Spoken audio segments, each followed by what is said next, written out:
Многие девушки не начинают худеть, потому что боятся. Боятся, что у них не получится. Боятся, что это тяжело. Боятся, что не знают как. И боятся обратиться к специалисту, потому что уже много раз пробовали, и у них не получилось. Меня зовут Данил, я фитнес-наставник, я помогаю девушкам худеть. И я хочу тебе рассказать, какие бывают ситуации, из-за которых люди не могут похудеть, и что в этих ситуациях стоит делать. Начну с истории. Моя девушка разговаривала со своей мамой по телефону, и мама сказала, что она немного поднабрала, там 5 килограмм, нужно скинуть. И я сказал, что я могу в этом помочь. Но, опять же, я ее не звал к себе, потому что, чтобы человек похудел, он должен сам это решить и сам написать. Потому что, когда за человека просят какие-то знакомые, родители, это никогда не заканчивается успехом. Моя задача была только обозначить, что она ко мне может обратиться. Так вот, дальше она продолжает говорить. Ну, я сейчас начну меньше есть, уберу сладкое, уберу соленое, уберу мучное, перестану есть после 6, добавлю больше воды и еще много всего-всего, что напрямую никак не сказывается на потере веса. То есть было такое ощущение, что она собрала все возможные стереотипы и решила попробовать их на себе. Но при этом это будет работать малоэффективно, и с таким подходом человек обратно вернется к своей обычной еде и наберет вес. Но сказала она при этом такую страшную вещь, что она еще не начала худеть. Она только представила эту мысль, и ей уже стало тяжело. Она сказала: я представляю, как это будет тяжело. Хотя параллельно с этим мои девочки худеют, получают от этого удовольствие и говорят, что это так легко, почему я раньше об этом не задумывалась. И первое, чтобы ты худела комфортно, тебе должно это приносить удовольствие. Если ты получаешь удовольствие от процесса, для тебя это не будет таким тяжелым, и ты будешь худеть, получать удовольствие от процесса, получать удовольствие от результата. А для этого у тебя должно быть, во-первых, комфортное питание, которое не отличается от того, что ты ешь в обычной жизни. Почему? Потому что зачастую люди, опять же, начинают себя ограничивать очень сильно. Есть очень мало, убирают все сладкое, убирают все мучное, убирают все соленое, убирают все то, что им нравится, и ждут, когда закончится их диета, для того, чтобы обратно наесться. И это заведомо проигрышный вариант.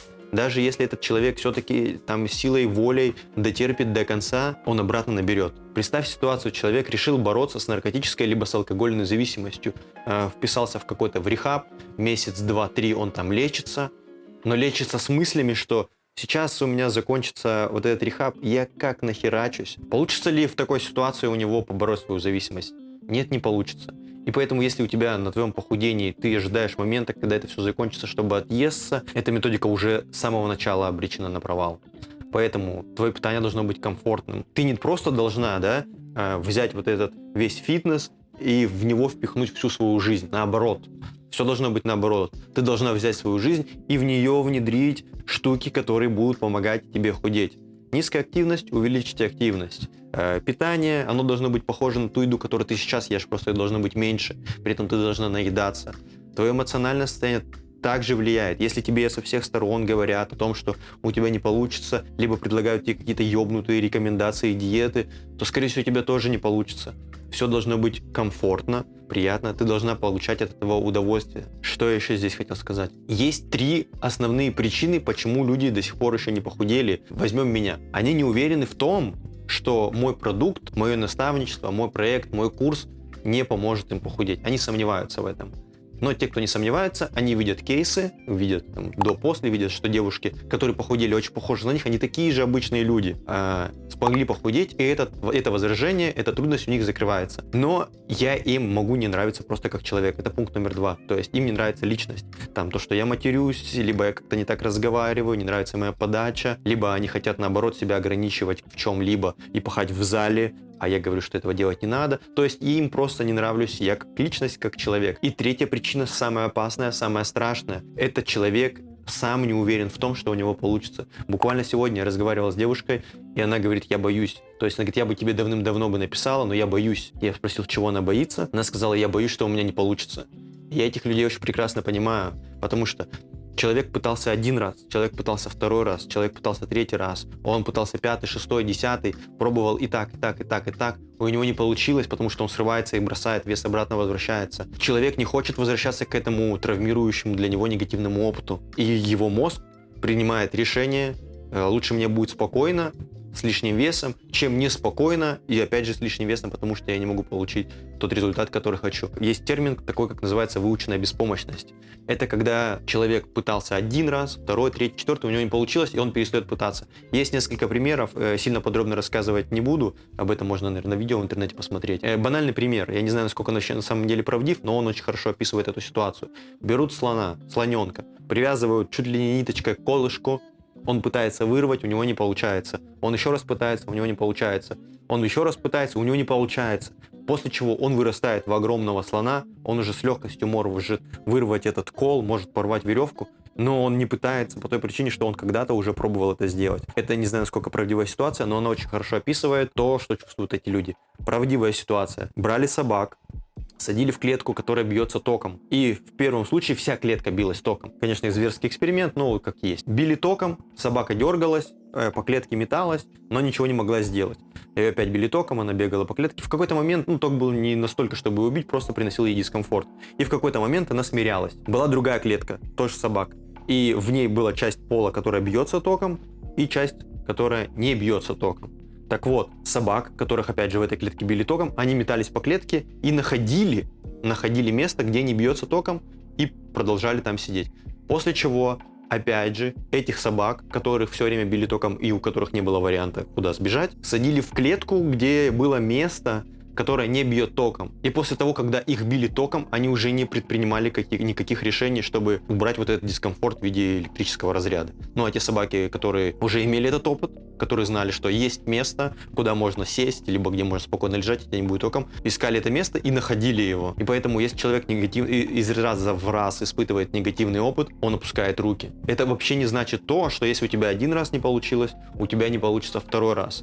Вот смотри, представь ситуацию.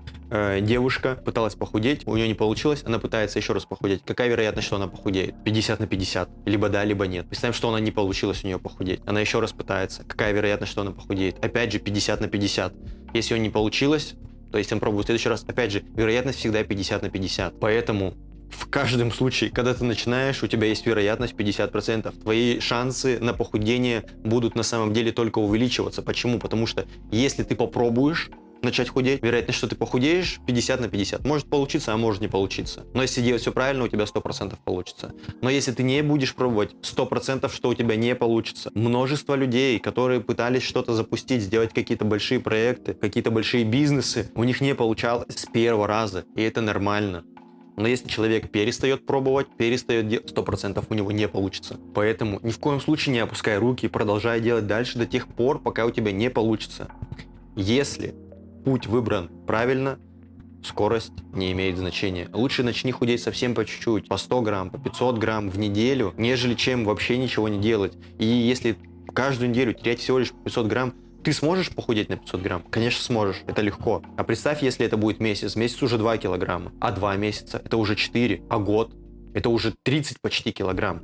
Минус 30 килограмм за год это очень крутой результат. Почему? Потому что многие люди год, 2, 3, 5, 10 лет, некоторые люди всю жизнь пытаются похудеть и не могут. Но представь, что если бы они все это время, всю свою жизнь теряли бы по 100 грамм, в какой бы крутой форме они были бы, как круто бы они себя чувствовали.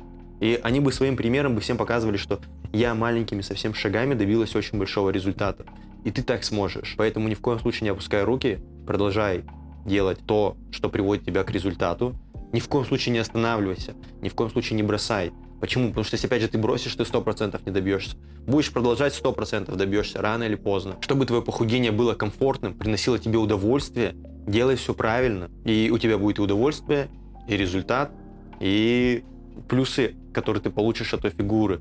Станешь более уверенной, станешь более привлекательной, тебе откроются новые возможности. Поэтому обязательно продолжай, подписывайся на канал. Если у тебя есть вопросы или ты хочешь ко мне на бесплатную консультацию, все будет в описании, и у тебя все получится.